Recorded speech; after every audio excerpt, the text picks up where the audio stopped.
ചോദ്യം ഇതാണ്. താഴെ കൊടുത്തിരിക്കുന്ന സംഖ്യകളിൽ 9 കൊണ്ട് നിശേഷം ഹരിക്കാവുന്ന സംഖ്യ ഏത്?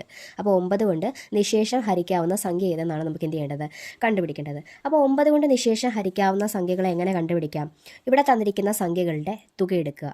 തുക എടുക്കുമ്പോൾ 9ഓ 9ൻ്റെ ഗുണിതങ്ങളോ ആണെങ്കിൽ നമുക്ക് എന്ത് ചെയ്യാൻ പറ്റും? അതിനെ 9 കൊണ്ട് നിശേഷം ഹരിക്കാനായിട്ട് പറ്റും. അപ്പം ആദ്യം നമുക്ക് ഈ സംഖ്യ എടുക്കാം. 4 പ്ലസ് 2 പ്ലസ് 9 പ്ലസ് 1 പ്ലസ് 9.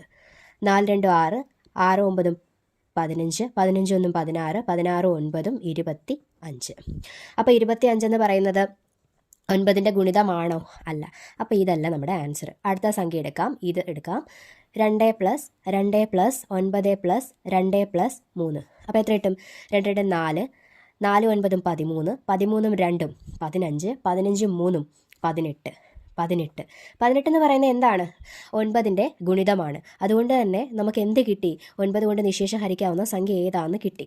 അപ്പോൾ അതവിടെ ഇരിക്കട്ടെ. ഇനി നമുക്ക് ബാക്കി സംഖ്യകളിലൂടെ ചെയ്ത് നോക്കിയേക്കാം. അപ്പം ഇതെന്ന് 18 എന്ന് പറയുന്നത് എന്തിൻ്റെ ഗുണിതമാണ്? 9ൻ്റെ ഗുണിതമാണ്. നമുക്ക് അടുത്ത സംഖ്യ എടുക്കാം. 3 പ്ലസ് 7 പ്ലസ് 4 പ്ലസ് 2 പ്ലസ് 7. എത്ര കിട്ടും?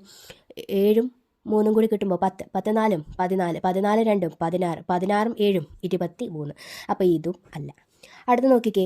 5 plus 7 plus 9 plus 0 plus 8 is equal to 7ഉം 5ഉം 12, 12 9ഉം 21, 21ഉം 0 21, 21ഉം 8ഉം കൂടി കൂട്ടുമ്പോൾ 29. അപ്പോൾ ഇതും 9ൻ്റെ ഗുണിതമാണോ?